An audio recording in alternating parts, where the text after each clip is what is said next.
Luísa Martins, por que essa decisão que acaba de acontecer, a gente traz aqui para vocês a quente, por que ela é tão importante, Luísa Martins?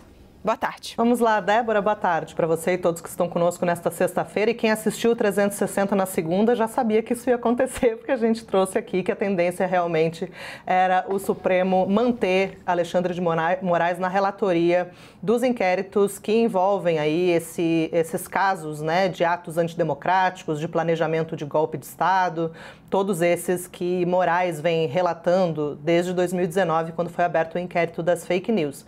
Nesse caso, Débora, a defesa de Bolsonaro alegava que Alexandre de Moraes, por ser, de acordo com a Polícia Federal, uma possível vítima dessa organização criminosa que tramava um golpe de Estado que previa o assassinato do próprio ministro Alexandre, assim como do presidente Lula e do vice Geraldo Alckmin, por ser vítima, ele não poderia, então, ser um juiz desse caso, né? Não poderia nem ser o relator do caso e nem um eventual julgamento participar, colocando ali o seu voto. Então, porque, a de defesa... fato, né, Luísa, quando de fato, o julgador, ele não pode ser parte também do processo. Isso é fato, é o que diz a legislação. Mas qual foi o pulo do gato aí? Acontece que nesse caso, Débora, o ministro Alexandre de Moraes, ele não é parte no processo formalmente, né? Porque, segundo coloca até o ministro Luiz Roberto Barroso no seu voto, e agora referendado aí por maioria, os crimes que estão sendo investigados, que é a abolição violenta contra o Estado Democrático de Direito e tentativa de golpe de Estado, eles são crimes cometidos contra a coletividade, eles não têm um alvo específico, não tem uma vítima específica. A vítima é toda a democracia nesse caso. E até o ministro Barroso fala, olha, se fosse assim, se isso fosse justificar um impedimento, né, de algum ministro, não sobraria ninguém para julgar esse caso, porque todos os ministros foram, de alguma forma, atacados, né, ao longo desses últimos anos por Bolsonaro e por seus apoiadores. O próprio ministro Barroso foi alvo desses ataques muitas vezes. É claro que no caso do ministro Alexandre de Moraes ficou mais nítido agora com esse relatório da Polícia Federal que havia um plano realmente mais grave ali, né, para prendê-lo e matá-lo com monitoramento ali dos seus passos no dia a dia. Mas o ministro coloca isso, são crimes contra a coletividade, não contra alguém específico, porque senão não haveria estrutura do Poder Judiciário que fosse sobrar aí para julgar esses casos envolvendo a tentativa de golpe, enfim, esses crimes sobre a abolição violenta do Estado Democrático de Direito. Isso já vinha sendo conversado nos bastidores, né, Débora? Foi justamente isso que a gente trouxe aqui ao longo da semana. Esse entendimento de que a vítima, né, dessa organização criminosa não é uma pessoa específica, no caso o ministro Alexandre de Moraes, mas um coletivo inteiro que é a democracia brasileira, que no fim atinge todo mundo, né? Engloba todo mundo, que todos nós vivemos, ainda bem, sob uma democracia. Débora, então, só para explicar também como funciona para a nossa audiência, esse é um julgamento que ocorre em plenário virtual, foi aberto hoje às 11 da manhã, e os ministros vão colocando ali os seus votos, se acompanham ou não o relator, que é o ministro Barroso, presidente do STF. Então, a gente, com o voto do ministro Dias Toffoli, que foi o mais recente agora no plenário virtual, se formou essa maioria de 6 votos. Ainda faltam alguns ministros votarem, eles têm até o dia 13 de dezembro, que é o período durante o qual essa plataforma eletrônica fica aberta para que os ministros possam se manifestar. Mas com maioria já formada, já é um indicativo, portanto, né, de que Moraes tem o apoio ali da maioria dos seus colegas, pelo menos dos 6 que já votaram até agora. A tendência é de que haja mais votos aí nesse sentido. Pode ser que seja um teste até para os ministros que foram indicados por Bolsonaro, né? Os ministros Nunes Marques e André Mendonça ainda não se manifestaram. Normalmente eles se manifestam mais para o fim do prazo. Mas há um sentimento de que o Supremo está bem unido nessa pauta, né? Tem ali uma maioria para referendar as decisões do ministro Alexandre de Moraes nesses casos, né? Sobre a trama golpista, inquérito das fake news, milícias digitais, cartão de vacina falsificado, venda de joias no exterior.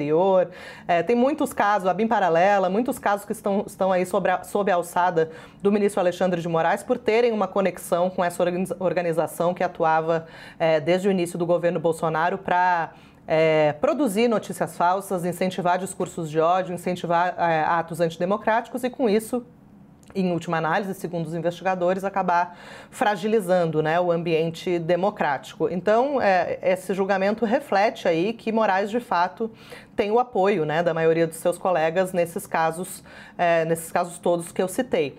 Agora, Débora, só para a gente fazer um paralelo e explicar a diferença que existe entre a suspeição e o impedimento, que isso é bastante importante. Às vezes a gente acaba usando essas palavras como sinônimas, mas tem uma diferença jurídica aí. A suspeição, ela é algo de foro íntimo. O ministro pode considerar que ali ele tem, né, algum motivo, que ele também nem precisa detalhar qual é, mas tem um motivo pessoal pelo qual ele acha que ele não é imparcial para julgar um determinado caso. E aí, com isso, ele se declara suspeito. É algo que cabe ao próprio ministro, algo subjetivo, e que ele diz ali, por razões de foro íntimo, eu me declaro suspeito para julgar tal caso. O impedimento, às vezes não, seja Débora. uma amizade ou uma inimizade, né, Luísa? Ou, por exemplo, já aconteceu de um ministro ter, sei lá, num julgamento envolvendo a Petrobras, um ministro, antes de ser ministro, atuou ou como advogado ou como AGU, enfim, atuou de alguma maneira no processo antes dele chegar ao Supremo. Aí, com isso, ele nem precisa dizer esse motivo detalhadamente, mas com isso é normal que o ministro diga, olha, eu não me sinto confortável para julgar esse processo, porque já atuei na causa anteriormente, então eu me declaro suspeito. Então, é algo subjetivo que cabe ao próprio ministro se declarar, né? O impedimento, Débora, como você até disse agora há pouco, ele está previsto na legislação, as hipóteses que geram esse impedimento, né? E aí tem lá uma série de questões. Por exemplo, se o cônjuge atuou no processo, se o ministro é parte no processo. Então, até é curioso, porque nesse processo específico que está sendo julgado sobre esse recurso da defesa de Bolsonaro, o ministro Alexandre de Moraes se colocou ali como impedido, porque pela legislação estão questionando ele, a relatoria dele, então ele não pode votar. Então, ele não participa desse julgamento. E isso é bem didático, né? Porque é uma questão prática. Ele é parte, estão questionando ele, a atuação dele, então ele não vota, está legalmente impedido de participar desse julgamento. No caso sobre os inquéritos envolvendo os atos antidemocráticos e essa investigação toda sobre o golpe de Estado, como eu falei, o ministro não é uma parte formal do processo, né? A investigação trata sobre esses crimes que, por definição, são crimes cometidos contra a coletividade e não contra alguém específico, né, contra um ministro específico, contra alguém, alguma pessoa ali que tenha sido individualmente vítima dessa trama golpista. Então, como ele não é parte, os ministros entenderam, por maioria agora, entenderam que não se aplica essa hipótese de impedimento que está prevista no Código de Processo Penal. E aí, por isso, os ministros, então agora por maioria de votos, ainda não é um resultado oficial, porque até o fim do prazo do plenário virtual pode alguém pedir vista, pode alguém pedir destaque para que esse assunto seja julgado no plenário presencial, por exemplo, mas o cenário que a gente tem agora, nesse momento, é de uma maioria acompanhando o voto do ministro Luiz Roberto Barroso para manter Moraes na relatoria, não só desse caso do golpe de Estado, mas todos os outros correlatos que a gente tem tratado aqui ao longo da programação. Ótimo, Luiz. Então, o que é importante para a nossa audiência que está nos acompanhando para a gente ficar de olho? Já há 6 votos, portanto, maioria, para manter Alexandre de Moraes julgando as questões, sendo relator, inclusive, das questões envolvendo Jair Bolsonaro, ex-presidente. O que é importante a gente ficar de olho? Que eu acho que é algo importante, como a Luísa destacou.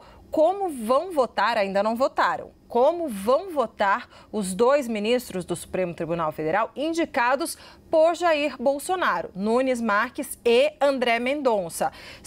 Tem até o dia 13, mas assim que eles votarem, a gente traz aqui para vocês essa atualização. Faltam basicamente só eles e o ministro... Basicamente não, faltam só eles e o ministro Luiz Fux, porque o ministro Alexandre está impedido, já tem 6 votos, então esses 3 são os que estão faltando. E como eu falei, eles podem votar, de fato, né, acompanhando ou não, ou divergindo do relator ministro Barroso, ou tem a prerrogativa, como qualquer ministro tem, de pedir vista, mais tempo para analisar os autos, ou pedir destaque, que é aquele procedimento que um ministro faz, e todos também têm essa prerrogativa, para tirar do ambiente virtual e levar essa discussão para o plenário físico, que aí é transmitido pela TV Justiça, a sociedade pode acompanhar todos os argumentos verbais, né? Aqui no plenário virtual, por exemplo, todos até agora só colocaram acompanha o relator. Ninguém, além do relator, colocou o detalhamento da sua argumentação jurídica.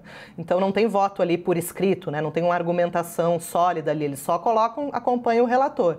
E aí, se isso for para o plenário presencial, é uma oportunidade de cada um acabar se manifestando, endossando, né, pelo que indica aqui o plenário virtual, esse posicionamento do ministro Luiz Roberto Barroso. Todos os ministros têm essa prerrogativa de vista ou de destaque, mas o fato é que, independentemente disso, já tem uma maioria formada, né, para apoiar, de fato, que Moraes permaneça na relatoria desses inquéritos, negando, então, assim, o recurso da defesa do ex-presidente Jair Bolsonaro.